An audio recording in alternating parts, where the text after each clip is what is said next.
सिरोही जी का परिचय होगा और उनके जो वो काम हैं, उनके जो थॉट हैं, उस सब पे चर्चा होगी। इसको हम लोग डॉक्टर मित्तल साहब की अध्यक्षता में कर रहे हैं और सिरोही जी का परिचय अपने पटेल साहब 2 मिनट में देंगे। जी साथियों, मेरा नाम मुकुंद पटेल है।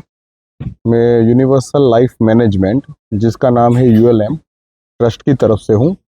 और यूनिवर्सल लाइफ मैनेजमेंट जो ट्रस्ट है वो इंटरनेशनल ट्रस्ट है, दिल्ली में स्थित है।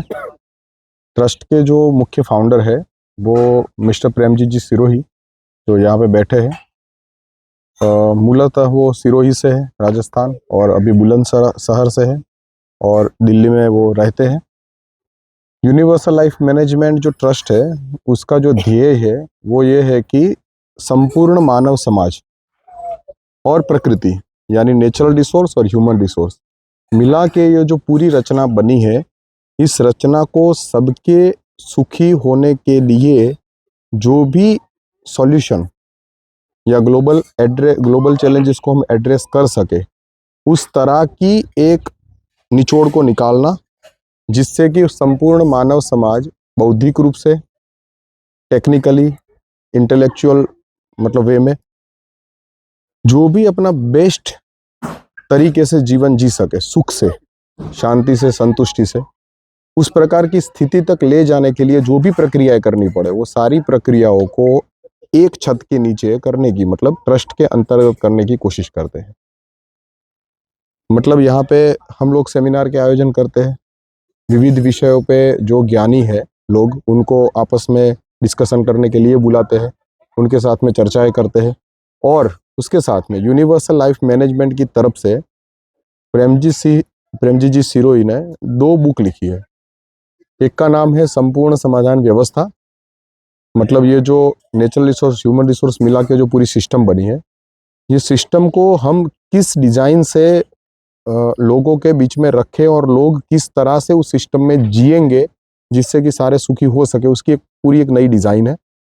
और संपूर्ण जीवन दर्शन, यानी कि फिलोसॉफी, दर्शन, अब तक के जो षड दर्शन है, पश्चिम के जो दर्शन है, उन सब दर्शनों से हट के दर्शन मतलब एक विशेष प्रकार की दृष्टि, जीवन को देखने की, मनुष्य को देखने की, या ब्रह्म को देखने की। ये पूरा नया दर्शन इन्होंने किताब में लिखा है। इस तरह से पहली बार एक कंप्लीट सिस्टम और कंप्लीट फिलोसॉफी, इन दोनों को मिला के एक सॉल्यूशन के रूप में हम हमारी तरफ से, ट्रस्ट की तरफ से भी लोगों के बीच में रख रहे हैं।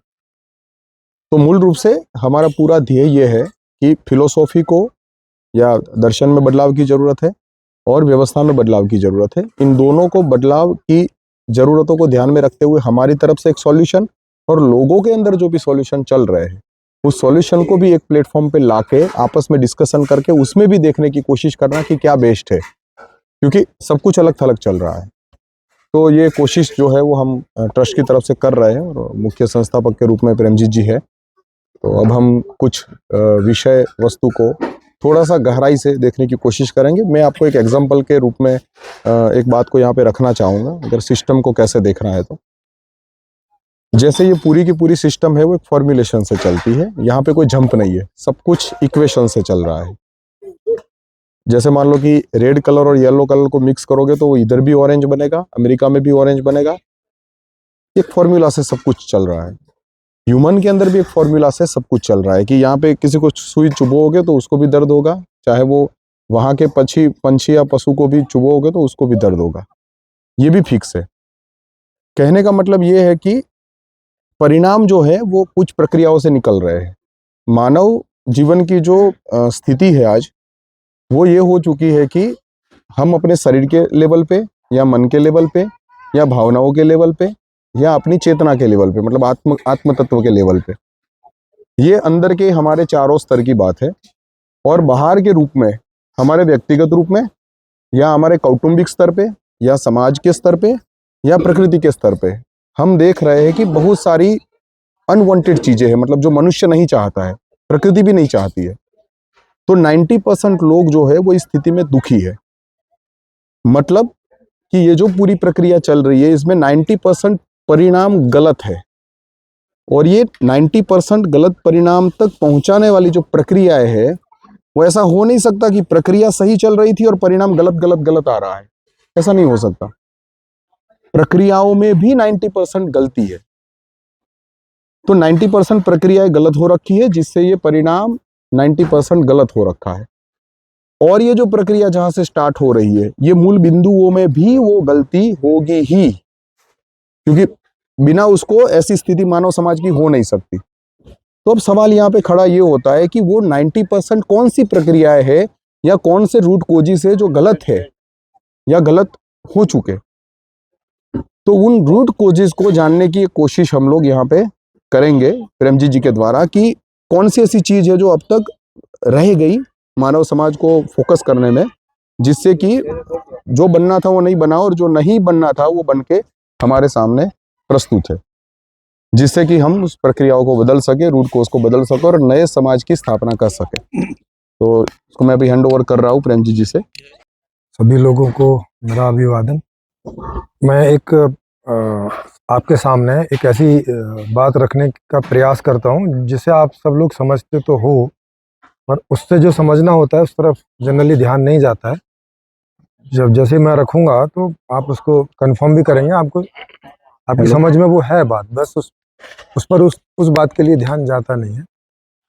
जैसे उदाहरण के लिए अभी हम बाजार में कितनी मांग कर पाते हैं, ये किस पर निर्भर करता है।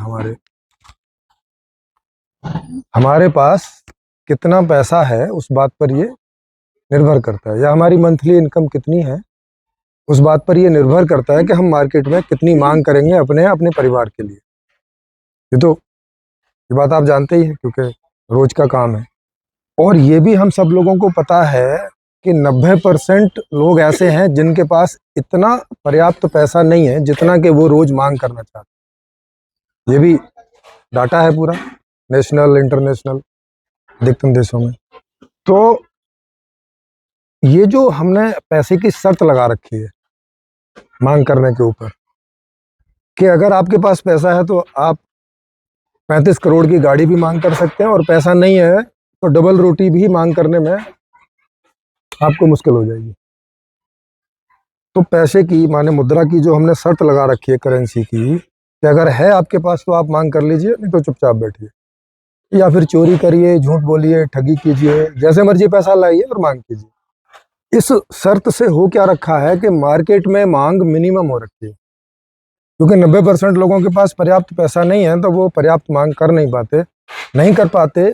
तो अर्थव्यवस्था की जो आगे के काम है, प्रोडक्शन है, सप्लाई है, वो होता नहीं, क्योंकि मांग के आधार से ही कोई भी प्रोडक्शन करने वाला प्रोडक्शन करता है ये सोच के कि मैं जिस सामान का प्रोडक्शन कर रहा हूँ ये कितनी सप्लाई हो जाएगा, कितनी मांग है मार्केट में। ज़्यादा बनाएगा तो वो लॉस उठा के घर बैठ जाएगा, उसे नुकसान हो जाएगा, इसलिए वो बनाता नहीं। इस वजह से होता क्या है कि जो प्रोडक्शन है वो मिनिमम लेवल पर होता है, क्योंकि मांग मिनिमम लेवल पर है तो प्रोडक्शन मिनिमम होगा। अब प्रोडक्शन मिनिमम होगा तो प्रोडक्शन के लिए जॉब रिक्वायरमेंट होती है कि भाई जितने लोगों की जरूरत है काम करने के लिए उतने लोगों का रोजगार पैदा होगा। इस बात में तो कोई समझने में कोई समस्या नहीं है कि जितना वहां पे हमें प्रोडक्शन करना है उसमें उतने ही लोगों की जरूरत पड़ती है, और आजकल टेक्नोलॉजी भी है तो ऐसे भी कम लोगों की जरूरत पड़ती है। अब ये दो नियम हो गए, एक उधर दूसरा नियम है कि बिना रोजगार के आपको पैसा नहीं मिलेगा। इधर क्या नियम है कि बिना पैसे के मांग नहीं कर सकोगे, और उधर क्या नियम है कि बिना रोजगार के पैसा नहीं। अब चूंकि मांग नहीं कर पा रहे हो तो रोजगार नहीं पैदा हो रहा है, और चूंकि रोजगार आपके पास नहीं है तो आप मांग नहीं कर पाते। ये दोनों साइड के जो नियम है वो एक दूसरे को दबा रहे हैं।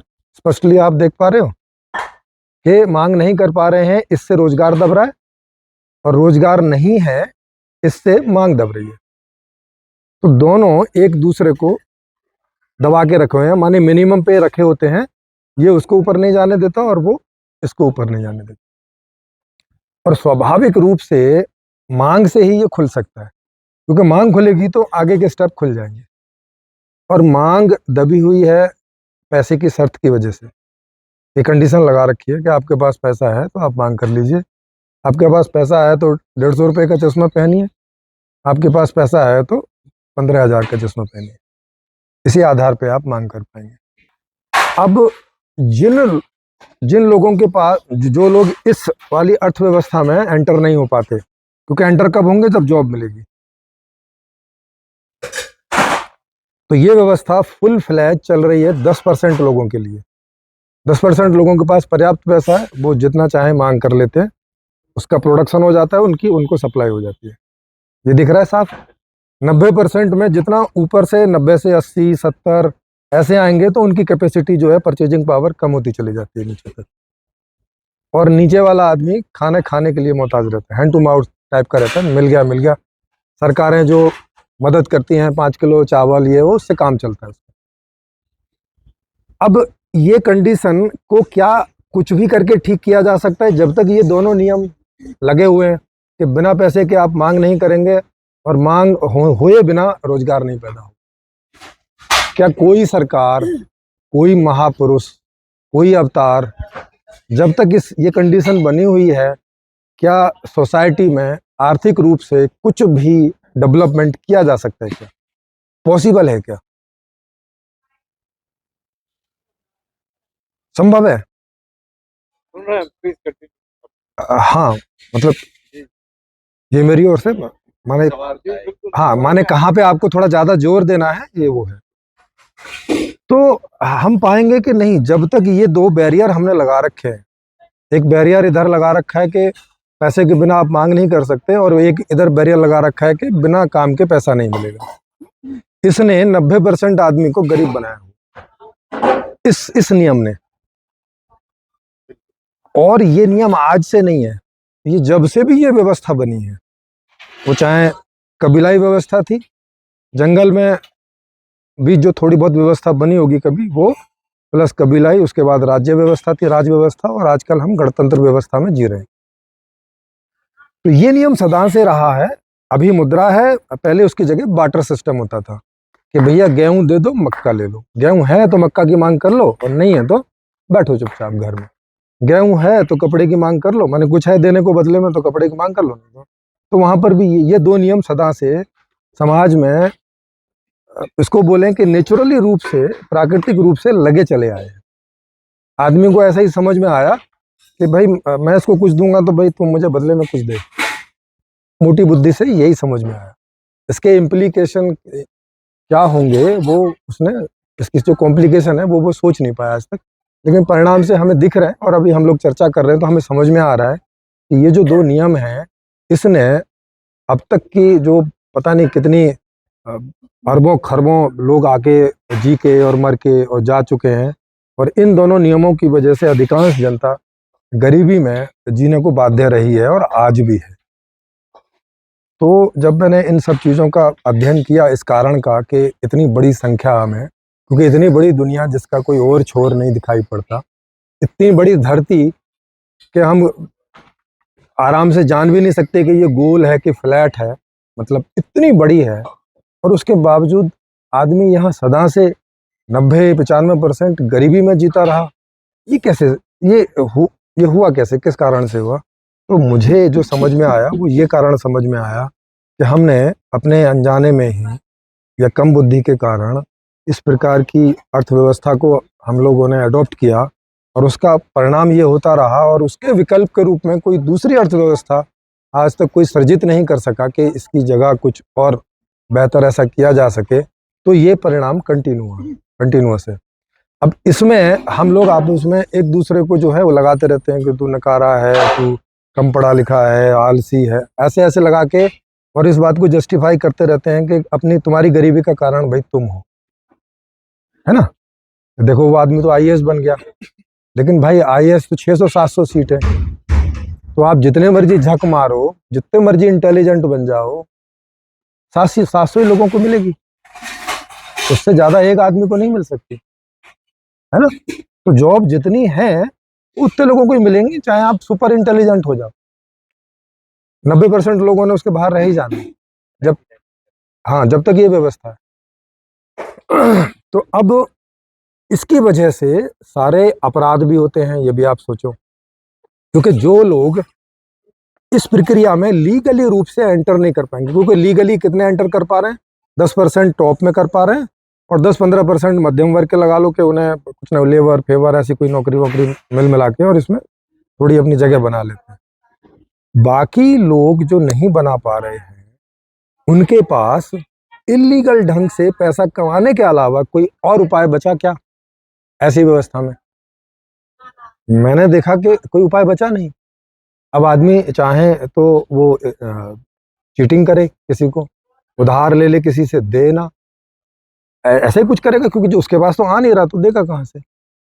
परिवार चलाना है उसे, खुद भी जीना है, या तो सुसाइड कर ले, जैसे कई लोग कर लेते हैं, कई किसान लोग कर लेते हैं, गरीबी में आके कर्जे में दब के, है ना, कई लोग कर लेते हैं। अब सारे लोग तो आत्महत्या भी नहीं करेंगे। तो सीधी सी बात है कि अधिकतम लोगों ने गरीब रहना इस सिस्टम की वजह से ये परिणाम है, ना उनके इस वजह से कि वो कम पढ़े लिखे हैं, ना इस वजह से कि भाई साहब ज़्यादा पढ़े लिखे हैं, ना इस वजह से कि कोई इस तरह की उनको समझ नहीं है या क्या है। केवल और केवल मात्र इस वाली व्यवस्था के कारण ये ऐसा हो रखा है। और सारे अपराध, सारे झूठ, सारा कुछ, क्योंकि हम झूठ भी कब बोलते हैं भाई? या तो मुझे किसी समस्या में ऐसा लग रहा होगा कि झूठ बोल के मैं बच जाऊंगा तो मैं झूठ बोलता हूँ, या मुझे लगता है कि मैं झूठ बोल के कोई लाभ हासिल कर लूंगा। नहीं तो मेरे सच और झूठ बोलने का कोई और रीजन हो सकता है? हम अपने अंदर देखें, हमने जब कभी भी झूठ बोला होगा या सच बोला होगा तो उसके पीछे यही रीजन रहा होगा कि या तो हमें लाभ हो रहा है या तो हम किसी मुसीबत से बच सकते हैं। यही कारण है। और मुसीबत जनरली क्या होती है? यही पैसे की मुसीबत ही होती है, क्योंकि हम जो करते हैं काहे के लिए करते हैं भाई? अर्निंग हो जाए। जितनी फिरौती वसूली जाती है उसमें क्या क्या वसूला जाता है? पैसा। जितनी चीटिंग होती है क्या किया जाता है? पैसा। ऑनलाइन जितने आपके बैंक खाली होते हैं चीटिंग कर करके, क्या खाली होता है? पैसा। सब पैसे की लड़ाई है। भाई भाई में लड़ाई किस बात की होती है? धन के ऊपर। यही होती है ना। बाप बेटे में लड़ाई किस बात की होती है? पड़ोसी किस बात के लिए लड़ते हैं? माने हमारे बीच में संबंध भी जो खराब होते हैं उसका कारण भी ये व्यवस्था है। तो मैंने देखा कि जब तक इसका कोई तोड़ नहीं निकले तो भाई आप कुछ भी करते रहो, कितना ही अध्यात्म पढ़ाओ लोगों को, कितना ही बोलो कि इच्छाओं को कम कर लो और ये कर लो अब वो कर लो, वो कोई 1-8% आदमी हो सकता है ऐसा अपने ऊपर कंट्रोल कर ले, लेकिन मास पॉपुलेशन जो है वो स्वाभाविक रूप से जीवन जीती है ना। उसको इच्छाएं उठती हैं तो वो स्वाभाविक रूप से उन्हें पूरा करने का प्रयास करता है, जैसे भी हो, अच्छे ढंग से हो जाए, लीगली अथवा इलीगली, वो ट्राई करता है। आपकी बात मान भी ले तो उसे गरीबी में जीने के अलावा कोई चारा नहीं है। आपकी बात मान ली कि भाई जितनी चादर है उतनी फैलाओ, तो बेचारा सारे जीवन वो आधी चादर में सुकुड़ के सोएगा। यही परिणाम होगा ना उसका। ये जो जिस अध्यात्म की लोग बात कर रहे हैं कि इच्छाएं सीमित करो या बंद करो या इच्छाएं ही दुखों का कारण है वगैरह वगैरह, तो उस वजह से ऐसे लोग जो ऐसी बातों को मान लेते हैं थोड़ा बहुत, उन्हें गरीबी में जीने के अलावा कोई और उपाय है ना। जैसे आपको बोल दिया जाए भाई ईमानदार बनो, सच बोलो, ऐसा कोई जो बात मानेगा वो गरीबी में जीने के अलावा कुछ करेगा? कुछ नहीं करेगा। तो अब इसका तोड़ क्या है? तो वो मैंने इसका तोड़ निकाला कि इसका अगर ऐसा तोड़ कर दिया जाए तो ये जितनी सारी समस्याएं हैं जो समाज के अंदर भी हैं, जो हमारे संबंधों में भी हैं, जो हमारे अंदर चित्त में भी पैदा हो जाती हैं, है ना। कोई मेरा मित्र आया बेचारा, बहुत मित्र है, और ले आया और उसने आके बोला यार 2 लाख रुपए तू मुझे उधार दे दे, मुझे थोड़ा काम पड़ो। तो मुझे वहाँ सोचना पड़ेगा कि मैं इसे दे दूं तो ये वापस दे पाएगा कि नहीं दे पाएगा, भले ही मेरा कितना ही क्लोज मित्र हो। या मैं ये सोच लूंगा कि ये नहीं भी आए वापस तो, अगर मैं इतना सक्षम होऊंगा तो। लेकिन 90% लोग तो सक्षम नहीं है। वो ये सोचेगा स्वाभाविक रूप से कि नहीं सोचेगा यार दे दूं या झूठ बोल दूं। संबंध भी हुआ खराब, दे दिया और वो वापस नहीं करवाया तो संबंध खराब, नहीं दिया तो संबंध खराब, मित्रता किस बात की रही? मतलब हर रोज हमारे जीवन में ये घटना है, सुबह से लेकर शाम तक 10-20 बार होती ही रहती है। मुद्रा रखने से एक मूल्यांकन भी होता है।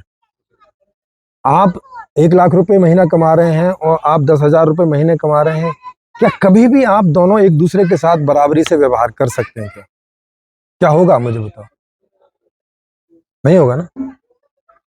मतलब जनरली वो रेयर वाली बात छोड़ दो, हाँ, कि वो कृष्ण सुदामा जैसी कोई इक्का दुक्का घटना छोड़ दो। मैं बहुमत में बात कर रहा हूँ कि बहुत आयत में कभी भी, क्योंकि संबंध का मतलब ही होता है कि एक जैसे, दोनों एक जैसे, सम माने बराबर, बंध माने दोनों के बीच में रिलेशनशिप, बॉन्डेज। तो बराबरी में बॉन्डेशन होता है तो दोनों बराबरी से व्यवहार करते हैं, एक दूसरे को मेंटली कोई दबाता भी नहीं है और वो ऐसे प्रेशर भी नहीं महसूस करते हैं। अदरवाइज तो दो मित्र हैं, एक अमीर है एक गरीब है, गरीब हमेशा ही उसकी ऐसी कई बातें मान लेगा ये सोच के कि पता नहीं मुझे कभी जरूरत पड़ेगी आर्थिक रूप से तो भाई ये मेरी मदद कर देगा, मैं अभी की बात मान लेता हूँ, चाहे अंदर से बोल रहा होगा कि ना तुम्हारी बातें गलत है। ये सारी चीजें हमारे जीवन में होती रहती हैं लगातार, और इन चीजों से हमारे अंदर फर्क पड़ते हैं, हमें परेशानी होती है, दुख होता है अपने जीवन में, अपने लिए, अपने परिवार के लिए, मित्रों के लिए, सबके लिए दुख होता है। जब भी हम शाम को बैठ के सोचते हैं इन सब चीज़ों को कि जो सारे दिन हुआ उसमें कितनी सारी चीज़ों में हम अपने आप को मजबूर पाते हैं, चाहते नहीं थे वैसा करना पर वैसा हमने किया या करना पड़ा, उसके रूट में ये प्रॉब्लम थी सारी इस कारण से। अब इसका सोल्यूशन क्या है, तोड़ क्या निकाला? तो मैंने निकाला कि अभी पहले तो पहली कंडीशन हटाओ कि ये जो पैसे से मांग करने की जो कंडीशन लगा रखी है इसको हटा दो, क्योंकि जब तक यहाँ से दरवाजा नहीं खुलेगा आगे की कोई प्रक्रिया स्टार्ट नहीं होगी। तो करेंसी हटाओ और लोगों को ये अधिकार दो सामाजिक रूप से और गवर्नमेंट के रूप से कि उन्हें जो चाहिए वो मांग लो, उन्हें जो चाहिए, घर चाहिए, घर के अंदर सारी सुख सुविधाएं, घर के बाहर सड़क, बिजली, पानी, जो भी कुछ दुनिया में होता है, जो आज की दुनिया में सब कुछ है। और नंबर वन, मतलब वो फटी चद्दर और वो वाला हिसाब किताब, माने गरीबी वाला नहीं, नंबर वन आपको, क्योंकि अब जब कंडीशन नहीं है तो फिर अब थोड़ी ना देखना है कि जेब में पैसा है कि नहीं। अब तो आप बोलोगे भाई हाँ, नंबर वन कपड़ा, नंबर वन घर, number one transport, number one जो है मार्केट, नंबर वन सड़क, बिजली, पानी, सब चकाचक ऐसा होना चाहिए। इससे क्या होगा कि मांग जितनी होती होगी समाज की वो हो जाएगी, है ना, क्यों अब तो कोई रोड़ा नहीं है। जब ये मांग हो जाएगी तो ये मांग जाएगी, जो भी प्रोडक्शन की यूनिट होगी उस समय, मतलब जो भी कर रहे होंगे प्रोडक्शन, उनके पास ये मांग चली जाएगी। अब उनको पता है कि हमें कितना प्रोडक्शन करना है, किसानों को पता होगा कि कितना गेहूं, कितनी कपास, कितना क्या करना है, और जो कंपनी वाले हैं, टेक्नोलॉजी वाले हैं, उनको भी मालूम होगा कि हमें कितना ट्रांसपोर्ट और कितना स्कूटर और कितना रेडियो और कितने मोबाइल और कितने कपड़े और कितने, सब मालूम होगा। ऑनलाइन पूरा का पूरा, अंदाजा लगाने की भी जरूरत नहीं है क्योंकि आजकल ऑनलाइन है, तो वो सब उसका रिकॉर्ड जो है आपको, और 1-2 साल में ही आपको मालूम चल जाएगा कि हमारी जनरली कितनी किस चीज़ की मांग होती है, उसमें 5-10% ऊपर नीचे होती रहेगी। तो मांग खुल गई, प्रोडक्शन करने वालों को प्रोडक्शन का पता हो गया कितना है, और उन्होंने उसका प्रोडक्शन किया और उसकी सप्लाई कर दी। अब चूंकि धन नहीं है सिस्टम में, करेंसी नहीं है, तो किसी को सैलरी देने की भी जरूरत नहीं, क्योंकि सैलरी तो इसी के लिए दे रहे थे भाई, आप जाके मांग कर लो, मांग फ्री कर दी है तो सैलरी भी खत्म हो गई। अब कोई भी प्रोडक्शन दो ही चीजों से होके बनता है, एक प्राकृतिक संसाधन और एक मानव संसाधन, और तो कोई तीसरी चीज की जरूरत है नहीं। ये दोनों उस प्रोडक्शन जो यूनिट होगी, जो व्यवस्था होगी, उसके पास होंगे, दोनों ही, सारा संसाधन जितना भी है वो उसके पास होगा, और सारे जितने भी लोग हैं जो हम बोलें तो 25 से 50 साल की उम्र के बीच में काम करने वाले, उस सब का डाटा उनके पास होगा। और लोगों से पूछ के उनकी रुचि के हिसाब से कि भाई आपको इंजीनियरिंग का काम करना है क्या, आपको टीचिंग का काम करना है क्या, आपको ड्राइविंग का काम करना है, जिसकी जैसी रुचि है, तो उस अगर वो उसने ट्रेनिंग नहीं लिया तो उसको ट्रेनिंग का भी, और ट्रेनिंग के बाद में वो जॉब भी, उसकी 3 से 4 घंटे जॉब करनी पड़ेगी, क्योंकि उस समय सबको जॉब मिल जाएगी, है ना। अभी तो कितना, मेरे ख्याल है 60% लोग तो खाली बैठे हुए हैं, और खाना तो उनको हमें जैसे तैसे खिलाना ही पड़ रहा है, भले वो हमारी चोरी करके खाएं। अभी ट्रेन में मेरे और मेरी पत्नी के 2 मोबाइल चोरी हो गए थे, तो भले ही वो बेचारे चोरी करके खाएं चाहें, कंधों पे तो जोर उन्हीं के पड़ रहा है ना जो काम कर रहे हैं, नहीं, जो 8 घंटे 10 घंटे काम कर रहे हैं, जोर तो उन्हीं के ऊपर पड़ रहा है। उस समय सबको जॉब मिलेगी तो ये उनके कंधे से ये जोर हट जाएगा। तो वो जो 8 घंटे 10 घंटे कर रहे हैं वो हाफ होके और 3-3 4-4 घंटे सबके ऊपर आ जाएगा, वो भी रुचि के आधार पे, इंटरेस्ट के आधार पे। तो ये होने से अब क्या होगा कि मांग में प्रॉब्लम नहीं है, प्रोडक्शन में प्रॉब्लम नहीं है और आपूर्ति में प्रॉब्लम नहीं है, तो ये झंझट खत्म हो जाएगा, ये वैल्यूएशन भी खत्म हो जाएगा कि आप 1 लाख रुपए महीना कमा रहे हैं, आप 10,000 रुपए का महीना कमा, वैल्यूएशन ही खत्म। कि कौन सी चीज 10 रुपए की है 50 रुपए की है, ये भी वैल्यूएशन खत्म। अब सब एक दूसरे के साथ कैसे व्यवहार करेंगे? स्वाभाविक रूप से। आपको कोई सिखाना नहीं है उनको कि देखो तुम अपनी समझ बढ़ाओ और समान व्यवहार करो, है? नहीं, ये स्वाभाविक हो जाएगा।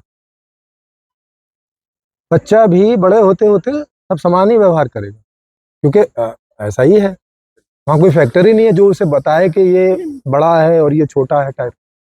ऐसे करके भाई भाई की लड़ाई खत्म हो जाएगी, क्योंकि अब किस बात पे लड़ेंगे? बाप बेटे की लड़ाई, ज्यादा संतान जो लोग आदमी पैदा करते हैं कि हमारे बुढ़ापे में काम आए की जरूरत पड़ेगी? क्योंकि जन्म से लेके और जब तक भी आपका जीवन है आपको मांग कर लेनी है, आपको जो चाहिए। कोई पेंशन वेंशन का चक्कर, कोई इंश्योरेंस का चक्कर, कोई बैंकिंग का चक्कर, कितने सारे तो काम ही खत्म हो जाएंगे। तो ये इसका एक समाधान था जो मैंने आपको शॉर्ट रूप में रखा है कि ये वाली माने वो वाला अर्थशास्त्र हटा के जो आज चल रहा है उसकी जगह जो ये अर्थशास्त्र में प्रस्तावित कर रहा हूँ, ये अगर हम करें तो हमारे बीच में, हमारे अंदर और हमारे चारों तरफ जितनी भी समस्याओं को हम फेस करते हैं, वो फिजिकल हों, मेंटल हों, इमोशनल हों या आपकी हाँ कम्युनल हों और जिसको आत्मिक बोलते हैं वो हों, कॉन्शियस लेवल की। क्योंकि कॉन्शियस तभी परेशान होती है जब बाहर परेशानियां होती हैं, बाहर सब कुछ ठीक है तो हम भी संतुष्ट होते हैं। तो जितनी भी हमारी सारी परेशानियां हैं, चाहे वो हमें लेके हों, चाहे हमारे बच्चों को लेके हों, हम एकदम निश्चिंत हो जाएंगे। वो जो बात चल रही थी ना अनिश्चितता और निश्चितता की, अगर किसी के घर में 15 दिन का ही खाना है भैया, वो अनिश्चितता फील करेगा कि 15 दिन का बाद का पता नहीं क्या होगा, नहीं हुआ इंतजाम 15 दिन में तो बुद्धिमान आदमी है तो ये तो सोच आएगी ना उसके अंदर, इतना कैलकुलेशन तो कर लेता है ना।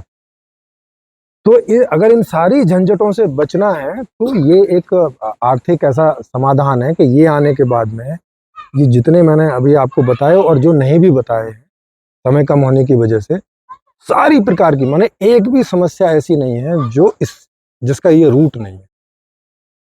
और जो सॉल्यूशन बताया, एक भी प्रकार का सुख ऐसा नहीं है कि जो इससे नहीं मिलेगा, वो भी सभी को। 100% आदमी अमीरी का जीवन लगातार जीते रह सकता है बिना किसी दूसरे देश के ऊपर निर्भर हुए। ये सॉल्यूशन है, इसमें आप किसी को कोई प्रश्न उठता हो तो भाई पूछ सकते हैं। जी जी जी, ये माइक दे दो। शुक्रिया थैंक यू। सांग्रीला की यात्रा कराने के लिए। वैसे ये तो बात नहीं था कि जो है सवाल जवाब का भी नहीं और यदि अध्यक्ष जी आ अनुरोध रही है आवाज। जैसा आप चाहें हेलो, बस हो जाए। सबसे पहले तो आपका हृदय से स्वागत है जी थैंक स्वामी। हमें आपके दर्शन हो गए यू। जी यूट्यूब पे, तो बहुत समय से बहुत जिज्ञासा थी, तो आपने बिल्कुल पॉजिटिव तरीके से अपना प्रस्ताव रखा है। जी यूट्यूब पे जो आपका चैनल आता है उससे ऐसा आभास होता है कि आप दूसरों का खंडन कर रहे हैं, और यहाँ पे ऐसी बात जरा भी नहीं आई। जी जी बहुत सुंदर तरीके से स्पष्ट रूप से आपने प्रस्ताव रखा है और मैं आपको धन्यवाद देता हूँ उसके लिए।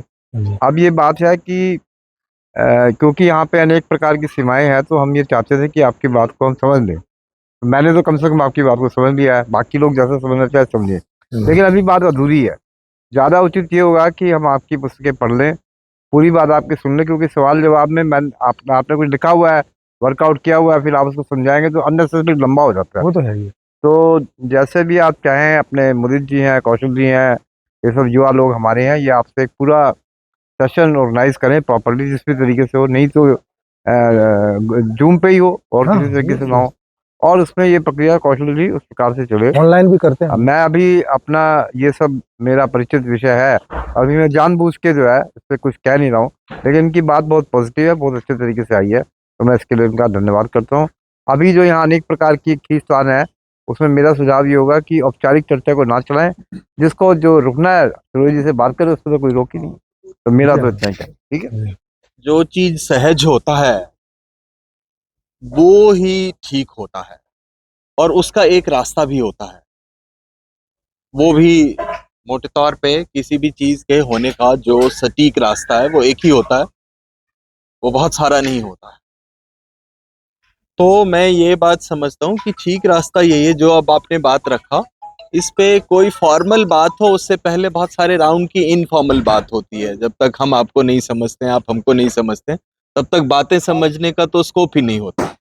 आपके साथ बड़ी अच्छी बात है कि मुदित भाई जो हैं वो आपके होने से पहले से ही हम सब लोगों को आपसे परिचित कराने की कोशिश करते रहे हैं, जी और आपने मैम का, हमारे अरुण भाई का, इन सारे लोगों का अटेंशन भी बहुत अच्छा ग्रैब किया है। जी तो मैं ये बात समझता हूँ कि कुछ राउंड की इनफॉर्मल बातों के बाद जो है ना, एक कोई रूपरेखा तय कर सकेंगे। जब तक वो तय नहीं हुआ है, हम लोग अनुशासन में बिल्कुल यकीन नहीं करते। हद दर्जे के जो है ना क्रांतिकारी लोग हैं, जी जी बिल्कुल बिल्कुल। पर मर्यादा तो कोई चीज होती है ना जी, यस यस, और अनुशासित करना होता है।